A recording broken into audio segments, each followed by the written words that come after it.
I hope everybody had a nice lunch, and at least on my desk, we enjoyed some good conversation. I learned a lot about the other people that were at my desk.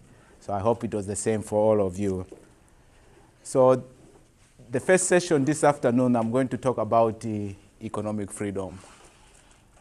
So first of all, my name is Mavuto Kalulu, and as you can tell, that's not an English name. So it's from South Arkansas. It's some.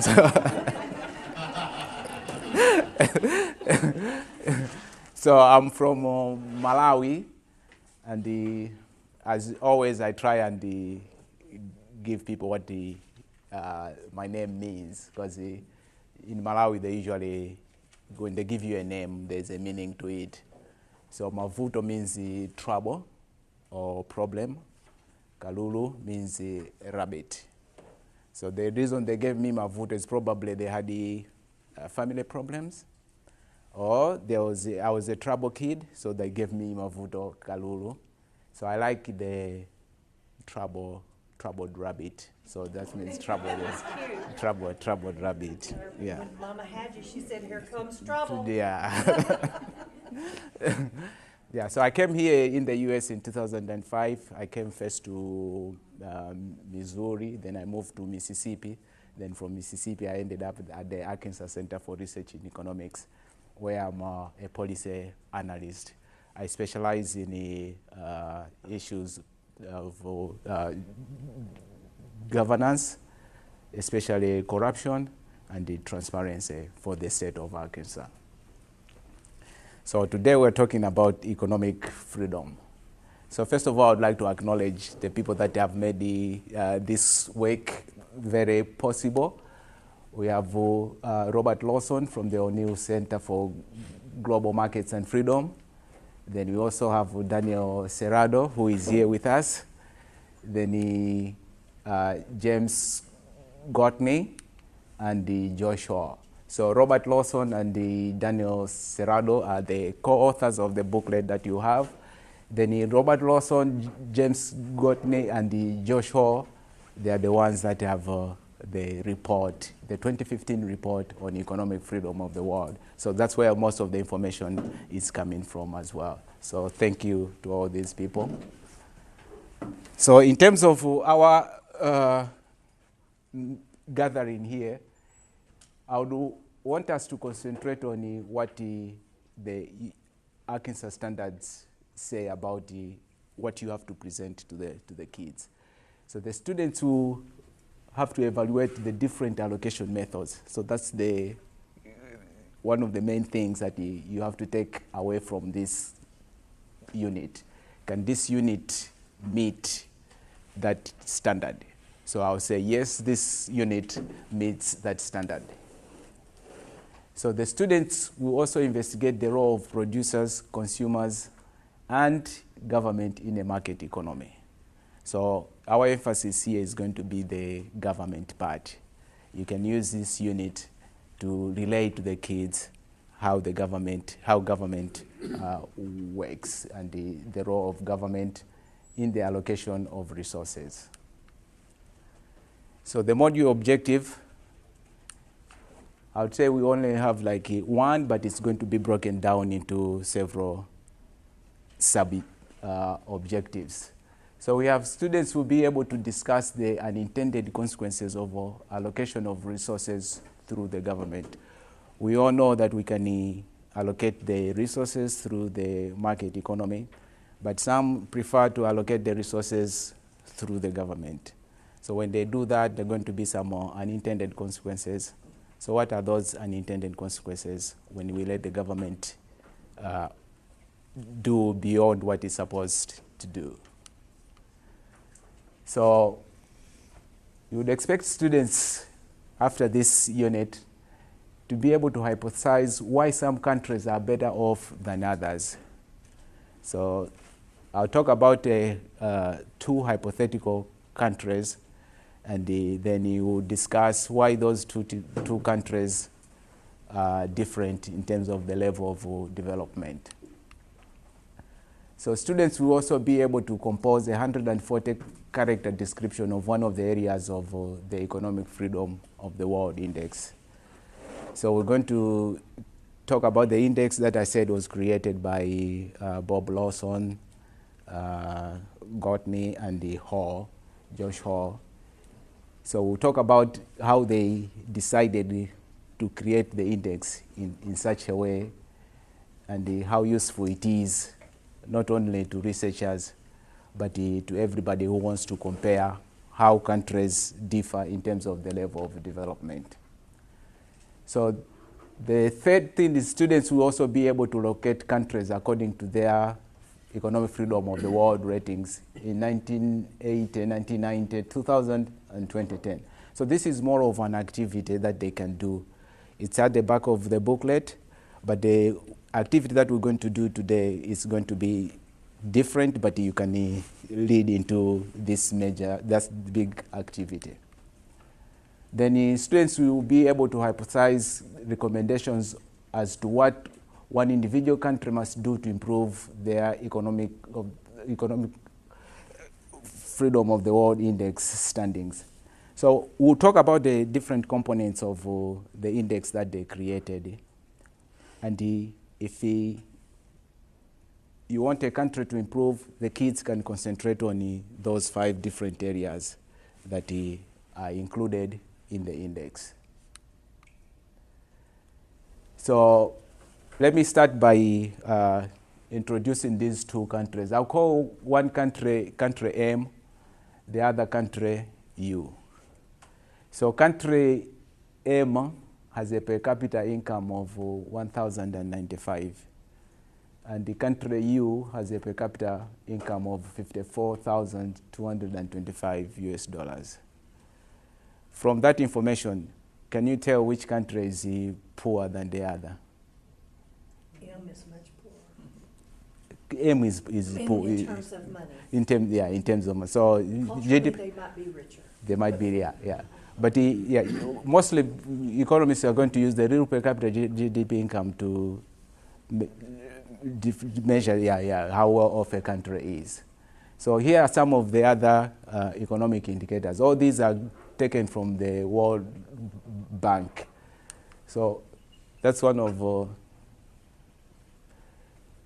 the indicators that you can use. So poverty headcount ratio at $1.90 a day. So those are the people who are living below $100. They're spending $1.90 per day. So 71.4% in country M, and just 1% in country U. Access to electricity in country M, only 11%, 100% in country U.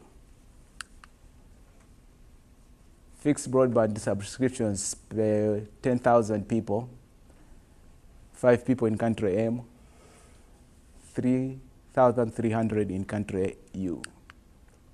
Life expectancy at birth, 63 in M, 78 in U. Then people using basic drinking water services, 67%. They don't even collect it for country U because everybody does, yeah. Physicians pay 100,000 people, 2 versus 257. Wow. So at this point, I may ask, can anybody guess what country M is? And I'm guessing these are your 2 countries. Countries, yeah, that's Malawi, and I happen to have lived in both of those countries. So what explains the difference in the level of development in these 2 countries? What are some of, so at this point you can ask the kids, like, what explains that big difference?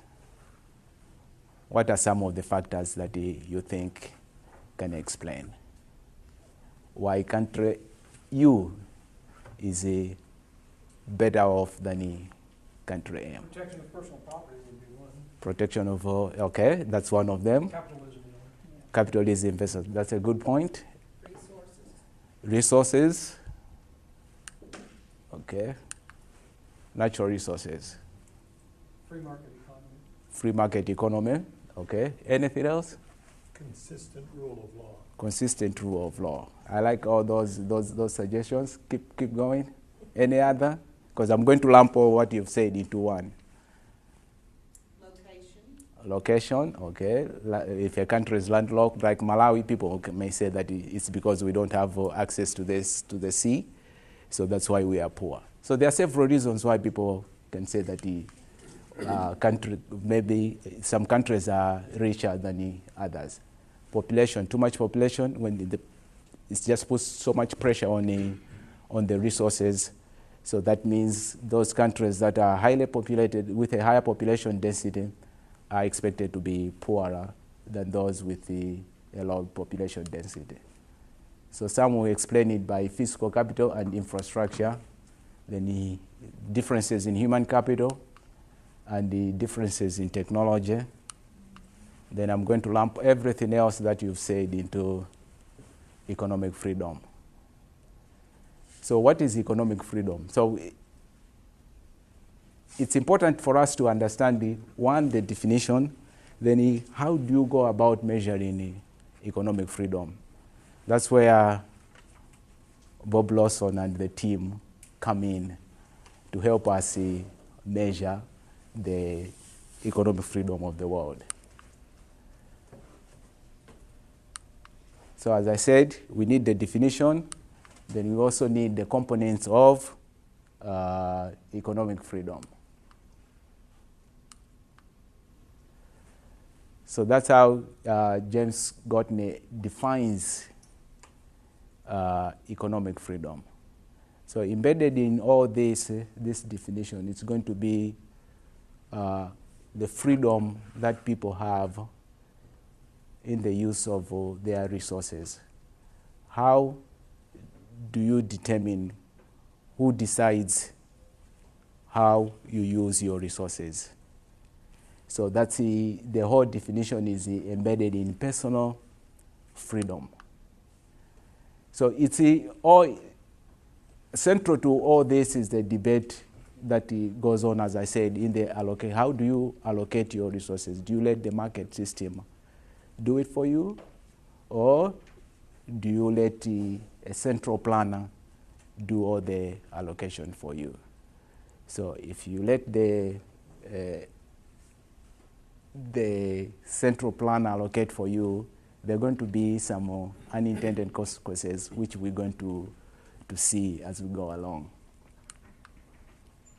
So as I said, economic freedom, in the definition of the economic freedom, you're going to see that it means that people have personal choice, people have freedom to trade domestically and abroad, and people have freedom to enter and compete in the markets.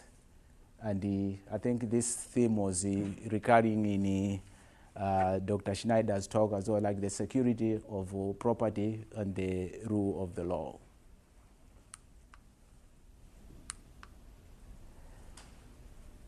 So Lawson and the team came up with these 5 areas of economic freedom of the world. So we'll go through each one of those to see how they form part of the index. The thing you have to know about this index is that the way they create it, it's nice in the sense that it's not subjective. They collect all the data from a third-party source. Mostly it's from the World Bank. So it's not like they're sitting down and formulating the numbers. So they let the numbers say, and they use their formulas, and they come up with the economic freedom of the world, which is very good because it's an objective measure of economic freedom. So as I said, we'll go through each one of those just for us to understand why it's included in the index. So size of government. So all government expenditures must eventually be financed by tax revenues. Transfers and subsidies. If the government is offering subsidies to, let's say, farmers or to some businesses, somebody at some point has to pay for that. Who ends up paying for that? Taxpayers. So the taxpayers are going to pay. So the government is going to use the tax revenues for consumption, and in some instances the government even have enterprises and make some investments as well. So when there's too much spending, it will require higher tax. So it will require government to collect more from us. So if you go to work and come back and the government is taking away more from you, you are surrendering your personal decisions to the government. The government is making your personal decision. Who is better off making that decision, you or the government? What do you think? We are. It's your money, and you can make better decisions with that money. So higher taxes limit individual freedom to use the financial resources as they wish. So this makes sense to be a part of an economic freedom of the world index. So they include the size of government, and in it they account for government expenditures, and they account for the taxes that the government is going to impose on the citizens. So they have they have 5 components that they include, sub-components that they include in their calculation of the size of government component of it. So they'll take the average, then after that they come up with the index for just the size of government. So they do the same for all the 5 other categories of their index. So the next category is the legal system and property rights. Okay. So the government should limit its activities to administering justice, enforcing private property rights, and defending the nation against aggression. So I haven't been home for a while in Malawi. My father owns a few cattle. So when I go home, I know that he would want to kill one just to celebrate that he hasn't seen me in a long time. Yeah. So suppose somebody in my father's village comes and he says, okay, Mr. Kalulu, give me the intestines and I'll go and do some farm work in your farm. I'll do it for you. Then my father says, okay, we agree on this. Then he ends up giving the guy the intestines. Then 2 weeks later, the guy hasn't done the work. Whose job should that be to resolve that dispute? So that's the part of where we need the government to come in when it comes to resolving of issues regarding contracts, and the government should be able to protect our rights as well. So this is probably the most important function of the government. If the government starts to do more than this, then we are getting into the problem where they are squeezing people of their money and their resources. Security property rights protected by the rule of the law allows individuals the freedom to engage in productive activities.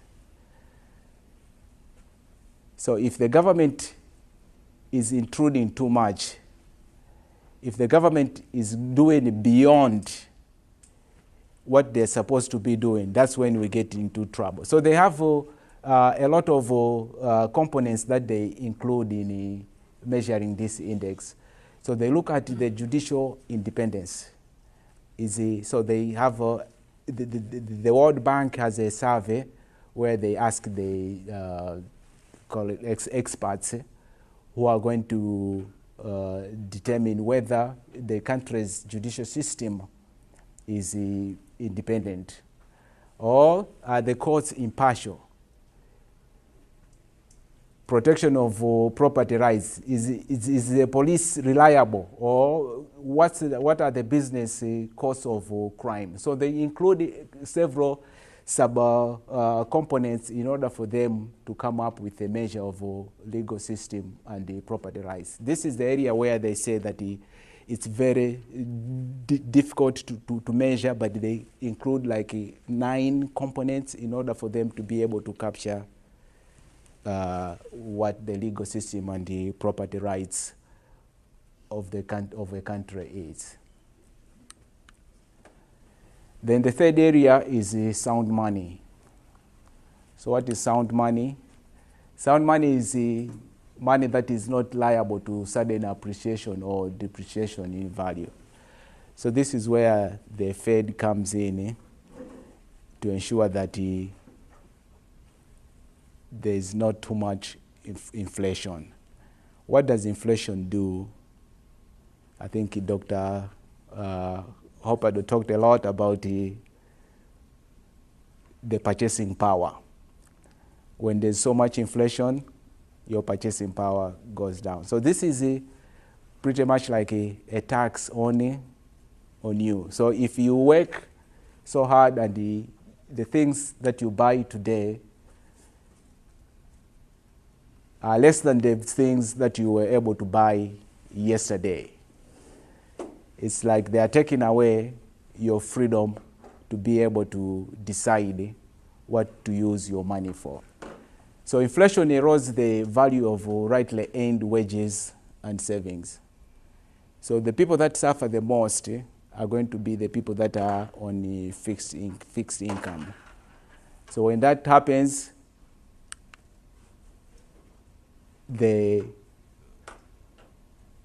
when there's inflation volatility, it makes it difficult for individuals to plan for their future as well. So at this point, I may recall that when we're looking at this index, the economic freedom of the world index, we're looking at allowing people to be able to make their own personal decisions. So far what we've looked at is if the size of government is bigger, you are taking away from that choice. You are taking away that choice from people. If there's so much inflation, if the Fed doesn't do its monetary policy well, it's going to affect the people the way people are going to make that kind of choice. If there is no legal property of rights, it's going to be very difficult. I know some of you have had the roommates before. It's very difficult to live with a roommate, at least in my experience, because when it comes to washing the bathroom, it was very difficult to who is supposed to do it. Why was that? Because nobody, it wasn't well defined whose property it was. But I live in my own apartment right now.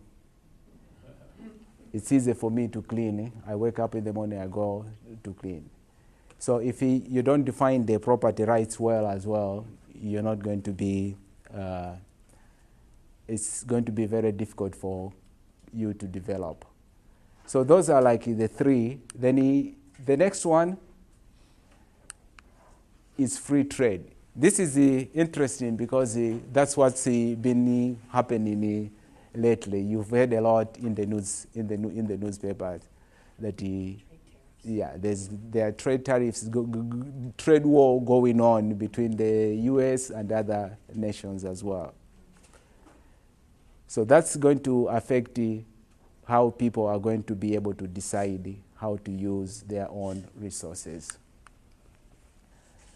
So I'm going to give you a quote from Kofi Annan, who is from Africa. So he says, open markets offer the only realistic hope of pulling billions of people in developing countries out of abject poverty while sustaining prosperity in the industrialized world. I use him because Africa really needs. That's the only solution, I believe, will help Africa. Because most of the times it turns out that the people, Western countries give a lot of aid to African countries, hoping that that's what is going to help African countries. But the evidence shows that that's not the solution. I can explain it in my own experience, like the Malawi case. Not most of that aid gets to the people that it's intended for. So what a better solution than instead of giving them aid, allow them to be able to trade. So in the process of trading, they're going to benefit, but the US as well, or the Western world as well, are going to benefit from that as well. So allowing businesses and individuals to trade internationally affords businesses and individuals more freedom of exchanging their resources compared to trading domestically only. So the US and other countries should open up their markets for African countries or other developing countries as well, instead of putting barriers to entry in the form of tariffs. In most of other developing countries, some of the barriers that are used are going to include export taxes, and some will require just regulatory barriers related to health or safety issues. So they may be used just to prevent people from trading in those countries. So what does the restriction do as well? It's all revolving around who is making the decision with the resources that you have. If you limit people from trading with the other nations as well, there are going to be consequences. Already here in the US, I think the steel industry, a few weeks ago I read it's like they are hurting because of increased prices. At an individual level, probably you buy some of your stuff from other countries. So when they make it hard for you, when they make it hard for the citizens through these restrictions, that freedom is taken away from them. So this index accounts for all that. Regulations, that's the fifth and last area that's included in the measurement. So regulations are the rules that are imposed by government. So they are backed by penalties that are intended specifically to modify the economic behavior of individuals and firms in the private sector, or even for the individuals. So the regulations are going to restrict entry into the market. So let's take like occupational licensing. What does that do? You are preventing people from engaging in a trade by making it hard for them, maybe through making it tough, like the number of hours that they have to do before they can practice that particular occupation. Business licensing, how long does it take for you to register your business? In some places, it's going to be very hard for you to register. The paperwork, it's all deterring people from entering and starting their business. So all that, what that does is it increases the cost of engaging in a trade or starting a business. So when it's very expensive for you, what do? It's a disincentive, and when the people are not able to start their own businesses, the whole economy is going to suffer because only a few people are going to get jobs in that sense. Regulations also interfere with the freedom to engage in voluntary exchange. Minimum wage problem. I think in Arkansas here, there's been they are circulating a proposal to want to increase the minimum wage. So they are looking for signatures. That's why you can introduce like what are the intended consequences of increasing the minimum wage. Dr. Schneider touched a little bit on that too. So what will happen if you increase the minimum wage? What the government is doing. Remember, we're looking at how do we allocate the resources. If it's the government that is deciding by the imposition of the minimum wage, what are going to be the consequences? You increase the minimum. Business is going to make less money, and so then the worker's going to have to give up something, and prices are going to go up. So it's a good. In their mind, it's a good thing. People want to. I want a higher wage, but it's going to have some consequences. Dr. Schneider talked about the trade-offs. I would call it a similar thing with the minimum wage. You're only going to help a few people, but at the end of the day, there are some people that were willing to work at a lower wage, but you are restricting them. So you are reducing their freedom, their economic freedom. So based on those 5 areas, here's how the U.S.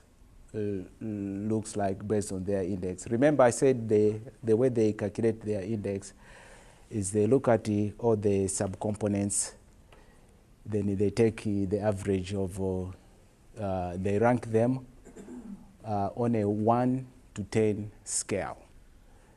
So size of government for the U.S. is 6.43, the legal system and property rights 7.23, sound money on a scale of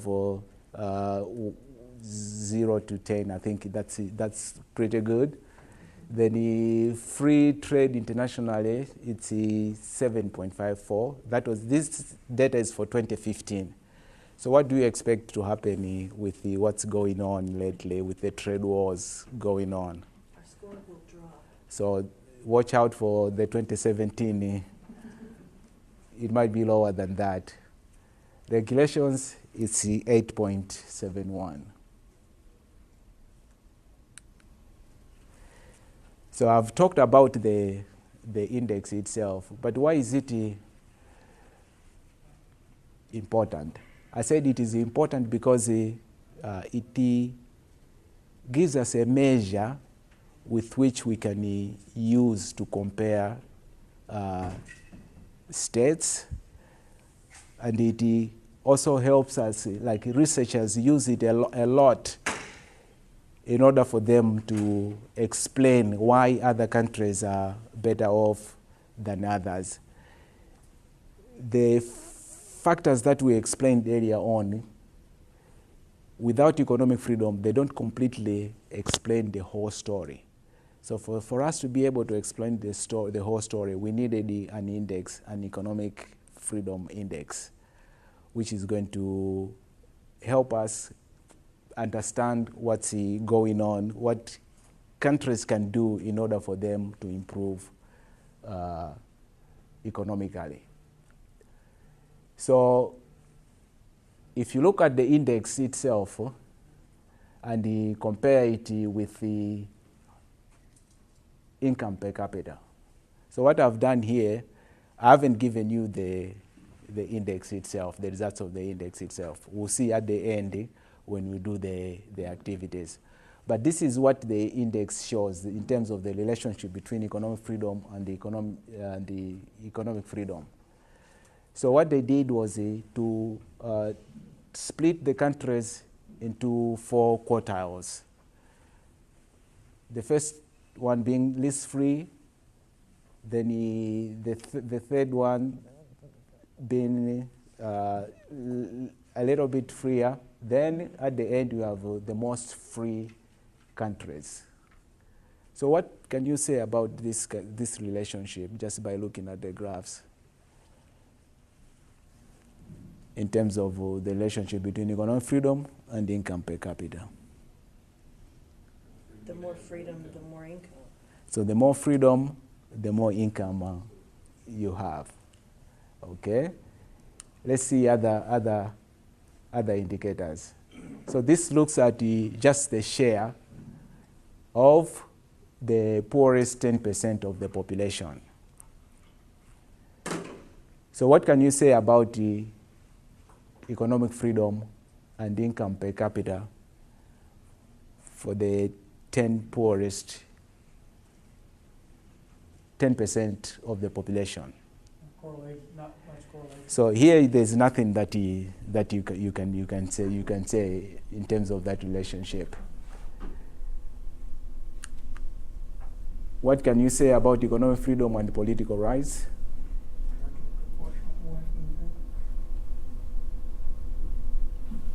So more freedom, more political rights. Okay. Is the reverse true?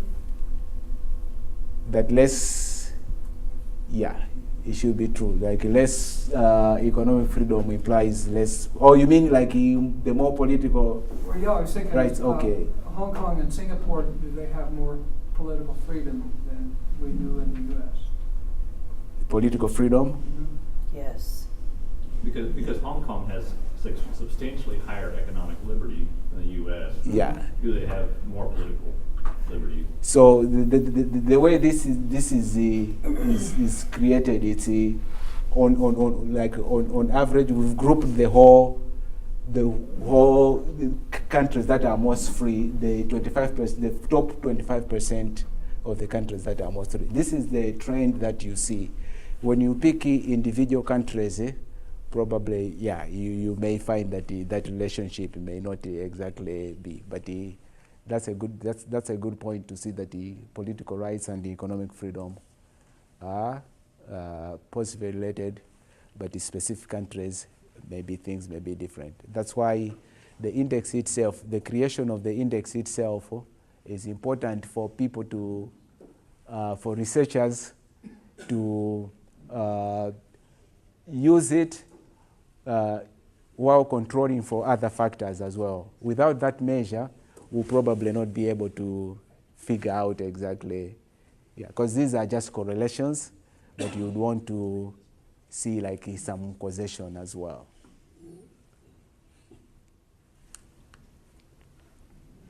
So that's the same with civil rights, economic freedom, and the civil rights.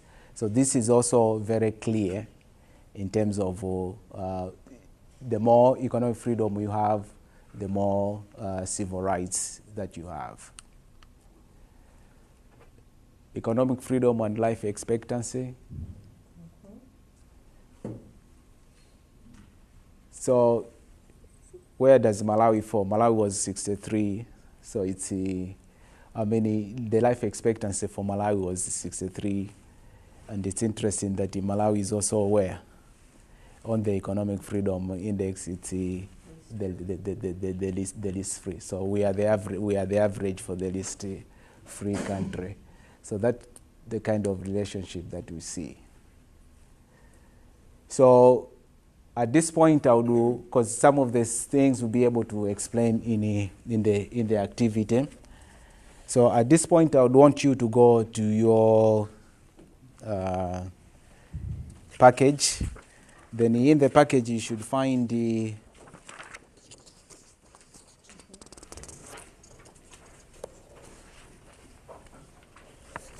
so what I've done there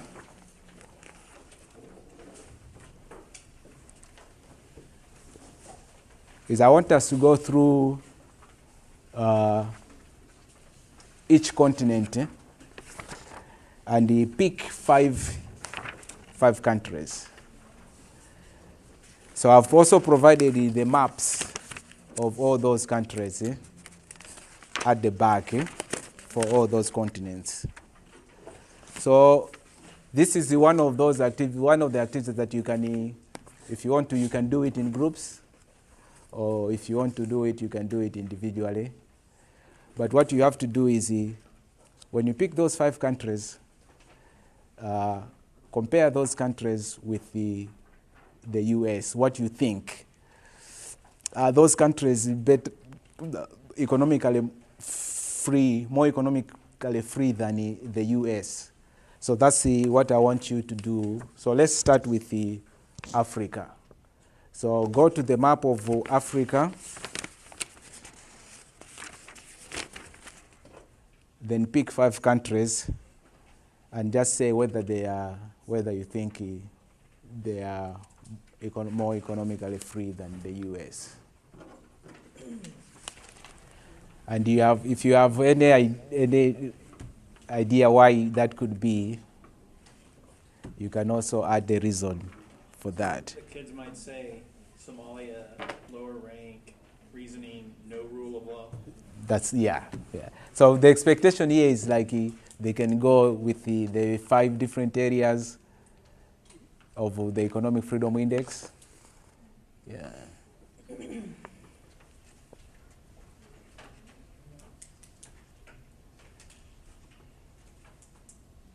All right, so let's see what everybody did. The other important thing with this exercise is that it leads us into another activity that is in the book. The students can color the countries based on the groupings that we had, less free to being more economically free. So I'm going to give you a map of the 2015 economic freedom of the world. So blue means most free. Green is the second quartile, third quartile. Then if red means the least free country. So based on that map, how well do you think you've done?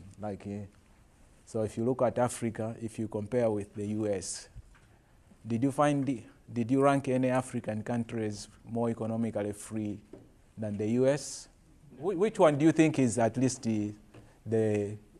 maybe since you already seen the map, which country is more economically free in Africa?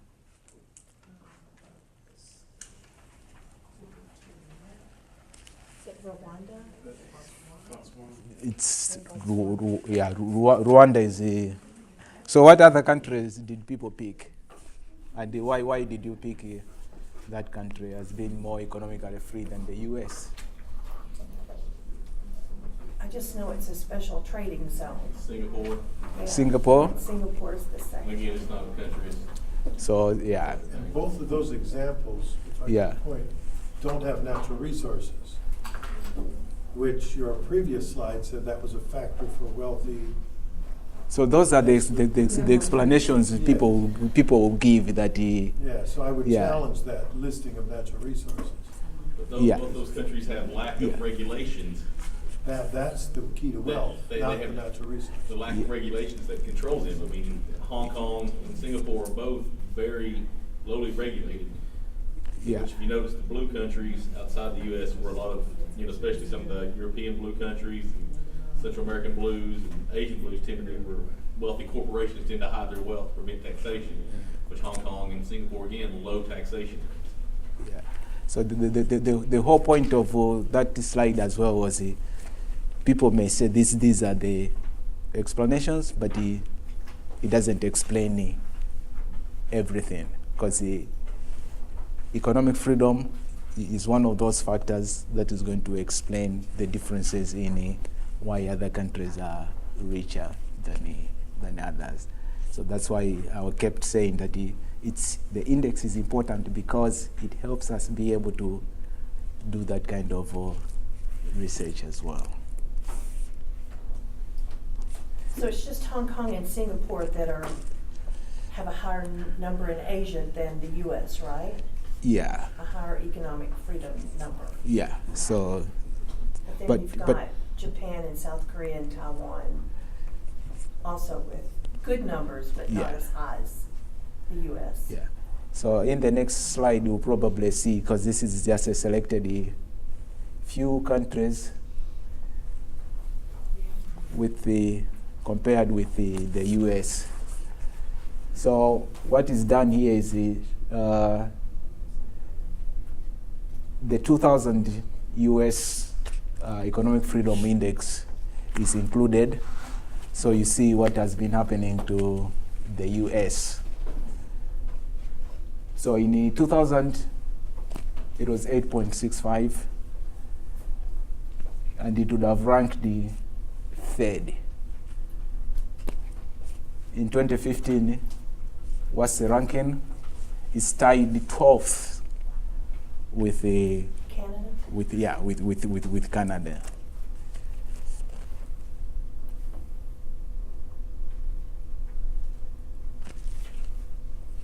So those are some of the selected nations as well. Which nation is the last? Did the people pick Venezuela from South America? Did anyone pick Venezuela? Mm-hmm. Where did you rank it? Oh, low. Low. Why? Political unrest. Then you have Greece over there, third to the right, and isn't Greece broke? Well, that's why it's yellow. Oh, okay. Yeah. It's got a low number. Yeah. So this is also like a 2015. So when the 2017 index comes out, it will account for all that as well. Mostly maybe bigger government spending is going to cause the index to go down. So that's the where you can have the students discuss what they think is nations can do in order for them to improve their economic freedom of the world standing. So in this case, let's take example for the US. We saw that there's been a decline from 2000 to 2015. What has caused that decline? You can have the students look at the data and look at the specific area where the US has not done well. So in this case, it's the legal system and protection of property rights that has gone down. So as we discussed, it has like 9 components. So one of those could be one of those factors or all of those factors, but in general, this is the area where the US has actually declined. The other area that the US has declined is the freedom to trade internationally. So like I said, with what's going on right now, you should expect that it will still go down, at least in this area.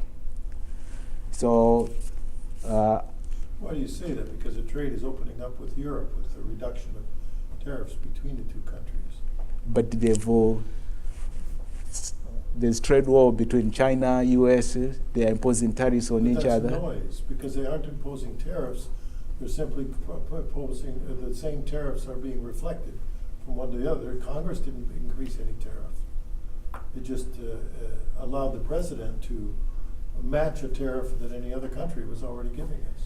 So in terms of free trade, maybe a year ago, But that and hasn't now, changed. and now, well, how does that impact the trade? Because the steel company just came up, the steel industry just came up and said that those ones are impacting on the cost of. That we're looking at a semantic issue. Coca-Cola just announced that they're raising all their prices because the cost of aluminum, because of the tariffs, has gone up on them. But I think something that may be useful to note is that tariffs, protectionist tariffs, will often hurt one group of people, Yeah. but they'll benefit others. And sometimes that is the primary motivation, is to benefit these certain cronies off to the side. That does make them wealthier. The steel industry would be an example of that, I think, is that we want to prop up the steel industry for whatever reason. Maybe it's a good reason, maybe it's not a good reason. But at the end of the day, the steel industry individually benefits from the tariffs, while those of us who are purchasing steel have to pay more. Like So- Nucor steel prices, so their stock price went up last week.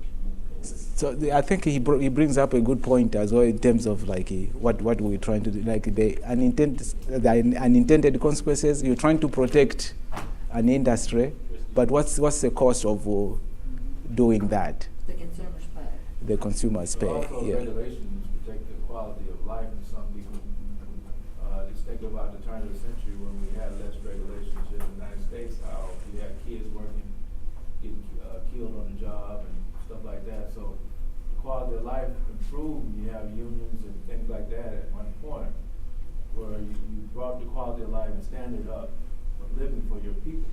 So you do have regulations as a means for some things to help out, of course, get other people rich, but it also helps the standard of living in the country. It was done right. Yeah. So, it goes back to what Dr. Schneider was talking about. Then I also sat in Dr. Hopper's class one time. He was talking about when you talk about regulations. Who is sponsoring those kind of regulations? Who is trying to benefit from those kind of regulations? Are you trying to really protect the consumer, or you are trying to protect your industry as well? So Some regulations do actually protect private property rights and human rights in general, and others, some regulations actually just protect industries. And oftentimes those ones that are protecting industries are sold because it protects children, or because it's good for everybody, but in reality they're protecting some giant corporation from competition. Does the book explain like the U.S. protection of property rights has declined? Does that mean they've made it easier?